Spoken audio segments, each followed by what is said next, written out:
घर और किचन के कामों को करते करते अगर आप भी हो गए हैं परेशान तो आप इन टिप्स एंड ट्रिक को ज़रूर देखिए। हेलो दोस्तों, नमस्ते, Radhe Radhe, welcome back to my channel. दोस्तों, आज की वीडियो में मैं बहुत ही अच्छी टिप्स एंड ट्रिक्स शेयर करने वाली हूं जो आप सभी के बहुत काम आने वाली हैं। अगर आप भी इन टिप्स एंड ट्रिक को फॉलो करते हैं तो आपके घर के बहुत सारे काम हो जाएंगे आसान, और साथ ही आपको अपने लिए भी समय मिल जाएगा, यानी कि समय की भी होगी बचत। तो दोस्तों, बिना देरी किए हुए पिछले वीडियो के एक प्यारे कमेंट के साथ आज की वीडियो की शुरुआत कर लेते हैं।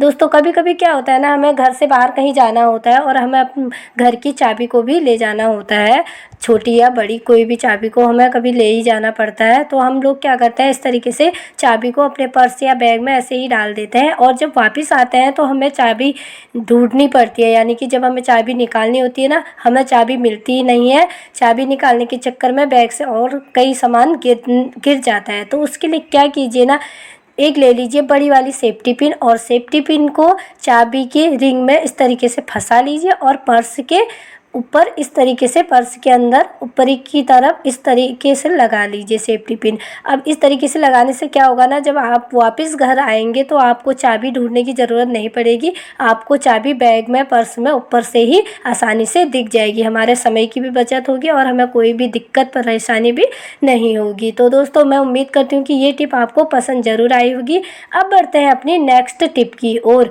जब भी हम चावल या फिर आटे की कोई बोरी लाते हैं ना, उसमें इस तरीके की सिलाई होती है जिसको खोलने में ना थोड़ी दिक्कत होती है। अगर हम इसको गलत तरीके से खोल देते हैं, इसके धागे को गलत तरीके से कट कर देते हैं तो ये फिर खुलता नहीं है और भी फंस जाता है। तो इसको खोलने का भी एक बहुत ही अच्छा तरीका है जिससे हमारा जो ये धागा है ना एक ही बार में पूरा खुल जाता है। तो उसके लिए करना क्या है ना, जिस साइड डबल सिलाई होती है ना, एक साइड सिंगल होती है, एक साइड डबल सिलाई होती है। डबल सिलाई की तरफ से इसको इस तरीके से ब्लेड से कट कर लीजिए, जैसे मैं कट कर रही हूँ। वीडियो में ध्यान से देखेंगे आपको अच्छे से समझ में आ जाएगा। सिंगल साइड से, जहाँ से सिंगल सिलाई है वहाँ से नहीं कट करना है, डबल साइड जहाँ से सिलाई है, डबल सिलाई है जिस साइड से, वहीं से कट करना है। और देखिए इस तरीके से फिर आसानी से जो धागा है ना, इतनी आसानी से खुल जाता है। देखिए जिस तरीके से मैंने खोल लिया, बस आप धागे को खींचेंगे और पूरा धागा एक ही बार में पूरा खुल जाएगा और जो भी बोरी है ना, प्लास्टिक की बोरी है, वो आसानी से खुल जाती है। तो दोस्तों, बहुत अच्छा आइडिया है ये किसी भी बोरी की सिलाई को खोलने का। अब बढ़ते हैं अपनी नेक्स्ट टिप की ओर। आज के टाइम में सभी लोग फ़ोन का यूज़ करते ही हैं, स्मार्टफोन का, बच्चे से लेके बूढ़े लोग तक सभी लोग फ़ोन का यूज़ करते ही हैं। हम लोग भी किचन में काम करते करते बहुत बार फ़ोन का यूज करते ही हैं। जैसे कुछ रेसिपी देखकर बनानी होती है तो हम फ़ोन का इस्तेमाल करते ही हैं। कोई भी इंटरटेनमेंट करना है तब भी हम काम करते करते साथ में फ़ोन में भी देखते रहते हैं। तो हम लोग क्या करते हैं, इस तरीके से फ़ोन को खड़ा करते हैं, लेकिन फ़ोन इस तरीके से खड़ा करने से क्या होता है ना, बार बार स्लिप होकर नीचे गिर जाता है, जिससे फ़ोन के टूटने का भी डर रहता है।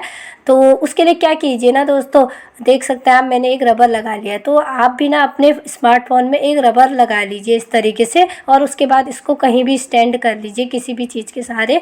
जो हमारा फ़ोन है ना, बिल्कुल भी नहीं गिरेगा, बिल्कुल भी स्लिप नहीं करेगा। तो दोस्तों, इस तरीके से आप अपना काम भी कर सकते हैं, साथ में इंटरटेनमेंट भी कर सकते हैं, या फिर रेसिपी देखकर बनानी है तो वो भी आसानी से कर सकते हैं। बिल्कुल भी फ़ोन गिरेगा नहीं, बिल्कुल भी आपको फ़ोन पकड़ने की ज़रूरत नहीं पड़ेगी। नॉर्मली अगर हम इस तरीके से स्टैंड करते हैं तो फ़ोन जो होता है ना, बार बार स्लिप होकर गिर जाता है। तो दोस्तों, बहुत अच्छा तरीका है। आपके पास अगर स्टैंड नहीं है, कुछ भी नहीं है फ़ोन को स्टैंड करने के लिए, तो इस तरीके से रबर की हेल्प से हम फ़ोन को आसानी से स्टैंड कर सकते हैं। अब देखते हैं दोस्तों अपनी नेक्स्ट टिप। इस तरीके के शैम्पू के पाउच ना हम सभी लोग अपने घर में लाते हैं। कभी कभी हम पाउच का भी यूज करते हैं, शैम्पू के पाउच का, लेकिन हम लोग ना इसको ऐसे ही किसी दराज वगैरह में रखते हैं। तो क्या होता है, जब हमें ज़रूरत होती है उस समय एक तो मिलते नहीं हैं, और कई बार ना ये लीक भी हो जाते हैं, किसी और चीज़ से दब जाते हैं तो थोड़े बहुत लीक हो जाता है। तो उसके लिए क्या कीजिए ना, एक कोई पुरानी मेटल की चूड़ी ले लीजिए और उसमें इस तरह की शैम्पू की लड़ी को ना इस तरीके से फंसाकर एक छोटी सी कील में अपने वॉशरूम में इसको हैंग कर दीजिए। अब हैंग करने से क्या होगा, जब आपको हेयर वॉश करने के लिए शैम्पू की ज़रूरत पड़ेगी ना, बिल्कुल भी आपको शैम्पू ढूंढना भी नहीं पड़ेगा और समय की भी बचत होगी। और जो शैम्पू के पाउच है ना, वो भी कहीं से लीक नहीं होंगे। शैम्पू के पाउच भी एकदम अच्छी तरीके से सेफ रहेंगे। तो है ना दोस्तों, ये भी एक बहुत अच्छा सा और सिंपल सा ईजी सा आइडिया।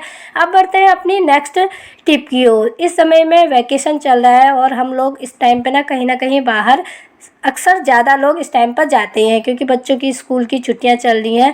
तो हम जैसे एक हफ्ते के लिए या कई दिनों के लिए हम कहीं बाहर जाते हैं तो हम बड़े बैग को भी इस तरीके के बैग को भी ले जाते हैं, सूटकेस या फिर बैग को ले जाते हैं कपड़े वगैरह रख के। तो क्या होता है ना, बहुत दिनों के बाद हम इस बैग का यूज़ कर रहे हैं, जिस वजह से इस बैग की जो चैन होती है ना वो जाम हो जाती है। जाम होने की वजह से लगती ही नहीं है, चैन जो होती है अटक अटक के लगती है। तो मेरे पास भी यहाँ पर एक बैग है ना, इसको मैंने 5-6 महीने से इसका यूज ही नहीं किया है। तो रखे रखे ही इसमें धूल मिट्टी होने की वजह से ना इसकी जो चेन थी, जिप थी, वो जाम हो गई थी, लग ही नहीं रही थी। तो उसके लिए मैंने क्या किया ना, इसमें थोड़ा सा 2-3 बूंद मैंने इसमें सरसों के तेल की डाल दी और जो चैन है ना बिल्कुल से अच्छी तरीके से स्मूथ हो गई और आसानी से चैन बहुत अच्छी तरीके से लगने लग गई थी। तो दोस्तों इस तरीके से आप भी अपने बैग की चैन को एक सरसों की तेल से आसानी से साफ़ कर सकते हैं। एकदम से तेल लगाने के तुरंत बाद ही ये चेन जो होती है ना आसानी से लग जाती है, बिल्कुल भी अटकती नहीं है।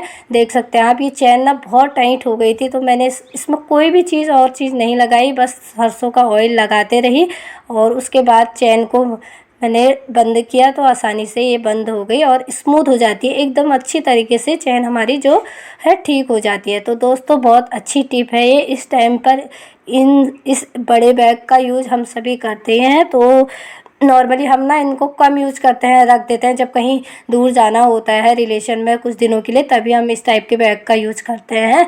तो दोस्तों अगर आपकी भी बैग की चैन हो गई है जाम, तो आप भी इस तरीके से अपने बैग की चैन को सही कर सकते हैं एक सरसों के तेल से। तो दोस्तों अब बढ़ते हैं अपनी आज की सबसे लास्ट और सबसे इम्पोर्टेंट टिप की ओर। उस टिप के लिए हमें क्या करना है, एक पॉलीथीन ले लेनी है और एक इस तरीके की करची ले लेनी है, बड़ी वाली। पॉलीथीन को करची में इस तरीके से पहना देना है, करची को हमें पॉलीथीन पहना देना है और उसके बाद ना इस तरीके से फोल्ड करके इसमें गार्ड लगा देनी है या फिर रबर बैंड से भी आप इसको फिक्स कर सकते हैं। तो इस तरीके से हमको इसको बना के तैयार कर लेना है।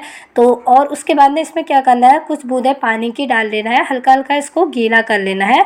आप चाहो तो यहाँ पर कॉटन का भी यूज़ कर सकते हैं, लेकिन कॉटन का यूज़ करके ना थोड़ा करची भी हमारी गंदी हो सकती है। तो इसलिए मैंने पॉलीथीन बैग का ही यहाँ पर यूज़ किया। अब इसका इस्तेमाल कहाँ करेंगे हम, इसका इस्तेमाल हम उन जगह पर करेंगे अपने घर में जहाँ पर हमारा झाड़ू या फिर वाइपर कोई भी चीज़ नहीं पहुँच पाता। तो ये इसका यूज़ कर रही हूँ मैं अपने ड्रेसिंग के नीचे ना तो झाड़ू जाता है और ना ही वाइपर जाता है। बेड और अलमारी के नीचे तो हम जैसे तैसे वाइपर डाल के सफाई कर लेते हैं, लेकिन ड्रेसिंग के नीचे कोई चीज़ नहीं जाती है। लेकिन वहाँ ना बहुत सारी गंदगी इकट्ठा हो जाती है, बाल वगैरह और धूल मिट्टी बहुत जमा हो जाती है। तो इस तरीके से ना हम करची में पॉलीथीन लगा के वहाँ की सफाई कर सकते हैं अपनी ड्रेसिंग के नीचे, जहाँ हमारा हाथ भी नहीं पहुँचता है, झाड़ू और वाइपर कुछ भी नहीं पहुँच सकता है, वहाँ पर हम करची से सफाई कर सकते हैं। तो दोस्तों इस तरीके से देखिए मेरे ड्रेसिंग के नीचे से कितना सारा डस्ट निकल गया है और कितना सारा बच्चे ना यहाँ भी कुछ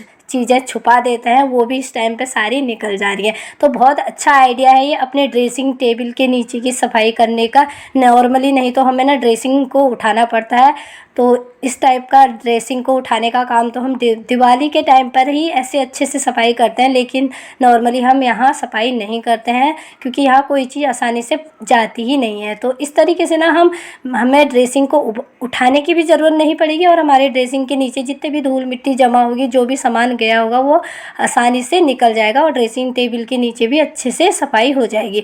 तो दोस्तों बहुत अच्छा तरीका है ये ड्रेसिंग टेबल के नीचे की सफाई करने का। आई होप ये आइडिया भी आपको पसंद आया होगा। देख सकते हैं दोस्तों मैंने तो अपने ड्रेसिंग की नीचे की सफाई कर ली। आप भी इसी तरीके से अपने ड्रेसिंग के नीचे या फिर वहाँ पर जहाँ पर आपका हाथ वाइपर झाड़ू कुछ भी नहीं जा सकता है, वहाँ पर अच्छे से क्लीनिंग कर सकते हैं। सो फ्रेंड्स ये थी आज की कुछ यूजफुल सी वीडियो। अगर आपको भी ये वीडियो यूजफुल लगी, अच्छी लगी, तो प्लीज़ वीडियो को लाइक और शेयर ज़रूर कीजिएगा। चैनल पर पहली बार विजिट कर रहे हो तो चैनल को भी सब्सक्राइब ज़रूर कर दीजिएगा।